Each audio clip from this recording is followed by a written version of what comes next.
Hello ഒരുപടി ഇന്നത്തെ ക്ലാസ്സിൽ നമ്മൾ ഡിസ്കസ് ചെയ്യാൻ പോണത് മംസിനെ കുറിച്ചിട്ടാണ്. അപ്പോൾ മംസ് എന്ന് പറയുന്നത് കുട്ടികളിൽ നമ്മുടെ പൈരോട്ടിഡ് ഗ്ലാൻഡുകളെ ബാധിക്കുന്ന ഒരു ഇൻഫെക്ഷനെയാണ്, ഒരു വൈറൽ ഇൻഫെക്ഷനാണ് ഈ മംസ് എന്ന് പറയുന്നത്. അപ്പോൾ മേജറായിട്ട് നമ്മൾ പറയുവാണെങ്കിൽ നമ്മുടെ ബോഡി, നമ്മളൊരു രാജ്യം ഒരു രാജ്യം ആണെന്ന് നമ്മൾ ആലോചിക്കാം. അപ്പോൾ അവിടെ ഉള്ള ഒരു ഭാഗമാണ് നമ്മുടെ പൈരോട്ടിഡ് ഗ്ലാൻഡ്. അപ്പോൾ ഈ രാജ്യത്തിനെ നമ്മൾ നശിപ്പിക്കാൻ വേണ്ടിയിട്ട് അവിടേക്ക് ഒരു യുദ്ധം ചെയ്യാനായിട്ട് നമ്മുടെ ഉള്ളിലേക്ക് SSRNA എന്ന് പറയുന്ന ഒരാൾ വരുവാണ്. ഈ SSRNA വന്നിട്ട് നമ്മുടെ പൈരോട്ടിഡ് ഗ്ലാൻഡ് എന്ന് പറയുന്ന സാമ്രാജ്യത്തിനെ മൊത്തം അങ്ങോട്ട് എടുത്തു. അപ്പോൾ ആ സമയത്ത് എന്താ സംഭവിക്കുക, ഇവർ ബാക്കിയുള്ള സെല്ലുകളൊക്കെ നശിപ്പിക്കാൻ തുടങ്ങി, ഈ SSRNA എന്ന് പറയുന്ന സംഭവം. ആ സമയത്ത് നമ്മുടെ പൈരോട്ടിഡ് ഗ്ലാൻഡ് ദേഷ്യം വന്നിട്ട് അവർ വീർക്കാൻ തുടങ്ങി. അപ്പോൾ അങ്ങനെയാണ് നമ്മുടെ ഇവിടെ മേജർലി ഉണ്ടാവുന്ന കാര്യം എന്ന് പറയുന്നത്, നമ്മുടെ പൈരോട്ടിഡ് ഗ്ലാൻഡ് വീർക്കുകയാണ് ചെയ്യണത്. പക്ഷേ ഇതിൽ എന്താ ഉണ്ടാവുന്നത്, വീക്കൻഡ് ആയിരിക്കില്ല. അതുകൊണ്ടാണ് നമ്മളത് നോൺ സെപ്പറേറ്റീവ് ആയിട്ടുള്ള ഒരു ഇൻഫെക്ഷൻ എന്ന് നമ്മൾ മെയിൻലി പറയുന്നത്. അപ്പോൾ നമ്മൾ മംസ് എന്ന് പറയുന്നത് എന്താ പറയുക, മെയിൻലി കുട്ടികളെ ബാധിക്കുന്ന ഒരു നോൺ സെപ്പറേറ്റീവ് ആയിട്ടുള്ള ഒരു ഇൻഫെക്ഷനെയാണ് നമ്മൾ പറയുന്നത്. ഇതൊരു പാരാമിക്സോ വൈറസുകളാണ്. ഇനി നമ്മൾ ഇവരുടെ സ്ട്രക്ചർ നമ്മൾ നോക്കുകയാണെന്നുണ്ടെങ്കിൽ ഈ ചിത്രം നോക്കാം. നമ്മൾ ഇതിൽ ഒരു നാര് പോലെ നമ്മൾ ഈ കാണുന്നതുണ്ടല്ലോ, ഈ കുഞ്ഞി നാര് പോലുള്ള സാധനം നമ്മൾ പറയുന്ന പേരാണ് ജീനോമ് എന്നാണ് നമ്മൾ പറയുന്നത്. ഈ ജീനോമ് നമ്മൾ പറയുകയാണെങ്കിൽ ഇതുണ്ടാക്കിയിരിക്കുന്ന SSRNA കൊണ്ടാണ് ഉണ്ടാക്കിയിരുന്നത്. ഈ കുഞ്ഞി നാര് പോലത്തെ സാധനം ഉണ്ടല്ലോ, ഈ കുഞ്ഞി നാര് പോലത്തെ സാധനം നമ്മൾ പറയുന്ന പേരാണ് ജീനോം. സോ ഞാൻ പറഞ്ഞു തരാം, നമ്മുടെ ഈ ഒരു ഇതിനെയാണ് നമ്മൾ ജീനോം എന്ന് പറയുന്നത്. ഈ ജീനോമിനെ കവർ ചെയ്തിരിക്കുന്നത് ഒരു പൊള്ളയായിട്ടുള്ള ട്യൂബ്, അതിനെ നമ്മൾ ഹോളോ ട്യൂബ് എന്ന് പറയുന്നത്. അതിനെ നമ്മൾ ന്യൂക്ലിയോ ക്യാപ്സിഡ്, ഇതിനെ കവർ ചെയ്ത് കൊണ്ടിരിക്കുന്ന ഒരു ട്യൂബ് പോലെ സാധനമല്ലേ, അത് നമ്മൾ പറയുന്ന പേരാണ് ഈ ന്യൂക്ലിയോ ക്യാപ്സിഡ് എന്നാണ് പറയുന്നത്. ഇനി ന്യൂക്ലിയോ ക്യാപ്സിഡിനെയും സറൗണ്ട് ചെയ്തുകൊണ്ട് ഒരു എൻവലപ്പ് ഉണ്ടായിരിക്കും. ഈ എൻവലപ്പിൽ 2 പ്രോട്ടീനുകൾ ഉണ്ടായിരിക്കും. അതാണ് F പ്രോട്ടീനും HN പ്രോട്ടീനും. F പ്രോട്ടീൻ എന്ന് പറയുന്നത് ഏതാണെന്നറിയോ, ഈ ഒരു ട്രയാങ്കിൾ പോലെ ഷേപ്പില്ലേ, ഈ ഒരു സാധനം നമ്മൾ പറയുന്ന പേരാണ് ഈ പറഞ്ഞ F പ്രോട്ടീൻ. ഈ വര പോലെ സാധനമാണ് HN പ്രോട്ടീൻ. പിന്നെ ഇതിൻ്റെ ഉള്ളിലായിട്ട് നമ്മൾ ഈ കാണുന്ന ഈ സാധനം ഉണ്ടല്ലോ, അത് നമ്മൾ പറയുന്ന പേരാണ് M പ്രോട്ടീൻ. ഈ M പ്രോട്ടീൻ എന്ന് പറയുന്നത് എന്താണെന്നറിയോ, നമ്മുടെ ഈ വൈറസിന് ഒരു കംപ്ലീറ്റ് ആയിട്ടുള്ള സ്ട്രക്ചർ കൊടുക്കാൻ വേണ്ടി ഹെൽപ്പ് ചെയ്യുന്ന സാധനമാണ് ഈ M പ്രോട്ടീൻ.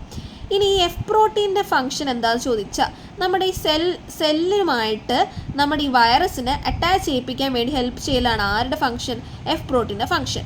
H പ്രോട്ടീൻ നമ്മൾ എന്താ ചെയ്യാന്ന് പറഞ്ഞാൽ, നമ്മുടെ RBCയുമായിട്ട് ഈ വൈറസിനെ അറ്റാച്ച് ചെയ്യിപ്പിക്കാൻ വേണ്ടി ചെയ്യുന്നതാണ് ഇവരുടെ മെയിൻ ആയിട്ടുള്ള ഫംഗ്ഷൻ. അപ്പോൾ ഇത് പറയുമ്പോൾ ഒരു ജീനോം എന്താണെന്ന് പറയുക, SSRNA കൊണ്ട് ഉണ്ടാക്കിയിരിക്കുന്നത്. അതിനെ കവർ ചെയ്തുകൊണ്ട് ഒരു ന്യൂക്ലിയോ ക്യാപ്സിഡ് ഉണ്ട്, അതിനെ സറൗണ്ട് ചെയ്തുകൊണ്ട് ഒരു എൻവലപ്പ് ഉണ്ട്. എൻവലപ്പ് 2 പ്രോട്ടീൻസ് ആയുള്ള F പ്രോട്ടീൻ, HN പ്രോട്ടീൻ, അവരുടെ ഫംഗ്ഷൻ പറയുക. സ്ട്രക്ചർ കൊടുക്കാൻ ഹെൽപ്പ് ചെയ്യുന്ന M പ്രോട്ടീനെ കുറിച്ചിട്ടും പറയാം. ഇത്രയാണ് ഇതിൻ്റെ എന്തിൽ പറയുന്നത്, നമ്മുടെ സ്ട്രക്ചറിൽ പറയുന്നത്. അടുത്ത നമ്മൾ അവരെ പാത്തോജെനിസിസിനെ കുറിച്ചിട്ടാണ് നമ്മൾ പറയാൻ പോകുന്നത്. എങ്ങനെയാണ് ഈ ഒരു അസുഖം ബാധിക്കുന്നത് എന്ന് നമുക്ക് പറയാം. സോ നമ്മൾ മീസിൽസിലുള്ളത് പോലെ തന്നെ നമ്മുടെ കൺജങ്ക്റ്റൈവയിലൂടെ അല്ലെങ്കിൽ റെസ്പിറേറ്ററി ട്രാക്റ്റിലൂടെയാണ് മെയിൻലി ഇത് ബാധിക്കുന്നത്. റെസ്പിറേറ്ററി ട്രാക്റ്റിലൂടെയോ നമ്മുടെ കൺജങ്ക്റ്റൈവയിലൂടെയോ ഈ വൈറസ് കയറുവാണ്. അങ്ങനെ കയറിക്കഴിഞ്ഞിട്ട് നമ്മൾ ലിംഫ് നോഡ് കൂടെ അത് പാസ് ചെയ്യും. ഈ ലിംഫ് നോഡിൽ എത്തിക്കഴിഞ്ഞിട്ട് അവിടെ അത് എന്താ ചെയ്യുന്നത്, മൾട്ടിപ്ലൈ ചെയ്യാണ് ചെയ്യുന്നത്. അങ്ങനെ അവിടെ മൾട്ടിപ്ലൈ ചെയ്ത് കഴിഞ്ഞതിന് ശേഷം നമ്മുടെ ബാക്കിയുള്ള ഭാഗങ്ങളിൽ ബ്ലഡിലൂടെ അതർ പാർട്സ് ഓഫ് ദ ബോഡിയിലേക്ക് ഇവർ പോവുകയാണ് ചെയ്യണത്. ഇതാണ് അവരുടെ മെയിൻ ആയുള്ള കാര്യം. ഇനി ഈ ഒരു നമ്മുടെ ഈ വൈറസ് കയറിയിട്ട് നമ്മുടെ ഉള്ളിൽ തങ്ങി നിൽക്കും, ഒരു സിംറ്റംസ് കാണിക്കാതെ. ആ ഒരു സമയത്ത് നമ്മൾ ഇൻക്യുബേഷൻ പീരീഡ് എന്ന് പറയുന്നത് അതൊരു ഏകദേശം 12 to 25 days ആയിരിക്കും. സോ പാത്തോജനിസിസ് കഴിഞ്ഞിട്ട് നമ്മൾ നെക്സ്റ്റ് പറയാൻ പോകുന്നതാണ് അവരുടെ ക്ലിനിക്കൽ കാര്യങ്ങൾ, ക്ലിനിക്കൽ മാനിഫെസ്റ്റേഷൻ. സോ നമ്മൾ പറഞ്ഞു, ഈ ഒരു വൈറസ് കയറി കഴിഞ്ഞ് നമ്മൾ ആദ്യം കാണിക്കുന്ന സിംറ്റം എന്ന് പറയുന്നത് പൈരോട്ടിഡ് ഗ്ലാൻഡ് സ്വെല്ലിങ്.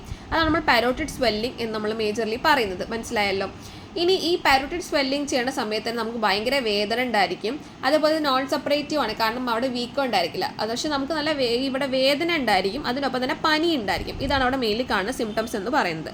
ഇനി ഈ ഇതുപോലെ തന്നെ ഇതാണ് മേജർ ആയിട്ടുള്ള കാര്യം എന്ന് പറയുന്നത്. ഇനി ഇത് കുറച്ചുകൂടെ കോംപ്ലിക്കേറ്റഡ് ആവാം. എങ്ങനെയാണെന്ന് പറഞ്ഞാൽ നമ്മൾ ബ്ലഡിലൂടെ ബാക്കിയുള്ള ഭാഗങ്ങളിലേക്ക് പാസ് ചെയ്യുമ്പോഴാണ്. അങ്ങനെ വരുന്ന സാഹചര്യത്തിൽ കാണുന്ന അസുഖങ്ങളാണ് നമ്മുടെ ടെസ്റ്റസിനെ ബാധിക്കുന്നത്. അതിനാണ് നമ്മൾ എപ്പിഡിഡിമോ ഓർക്കൈറ്റിസ് എന്ന് പറയുന്നത്.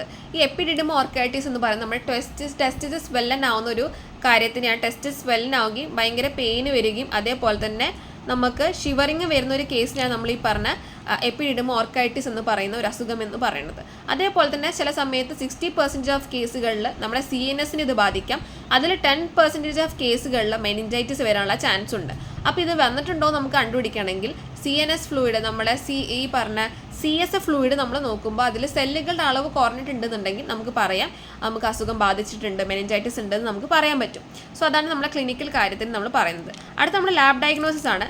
ലാബ് ഡയഗ്നോസിസിൽ നമ്മൾ പറയുമ്പോൾ മെയിനായിട്ട് നമ്മൾ ഇതിനത്ര നമുക്കൊരു ഡോക്ടറിന് അവിടെ സ്വെല്ലിംഗ് ഉണ്ടെന്ന് കണ്ടാൽ തന്നെ നമുക്ക് പറയാൻ പറ്റും ഇയാൾക്ക് എന്തുണ്ടെന്ന്, നമ്മുടെ പാരോട്ടിഡ് നമ്മളെ മീസിൽസ് ഉണ്ടെന്ന് അല്ലെങ്കിൽ മംസ് ഉണ്ടെന്ന് നമുക്ക് പറയാൻ പറ്റും. സോ മറ്റു കാര്യങ്ങളിൽ ചിലപ്പോൾ നമ്മൾ എപ്പിഡിഡം ഓർക്കേറ്റിസ് ആണോ അല്ലെങ്കിൽ മെനിഞ്ചൈറ്റിസ് ആണോ കണ്ടുപിടിക്കണമെങ്കിൽ നമ്മൾ മെയിനായിട്ട് സലൈവ, യൂറിൻ, CSF നമ്മൾ ടെസ്റ്റ് ചെയ്യണം. അതിൽ സലൈവ നമുക്ക് അസുഖം വന്നിട്ട് 4 to 5 ഡേയ്സിനുള്ളിൽ നമ്മൾ ടെസ്റ്റ് ചെയ്യണം.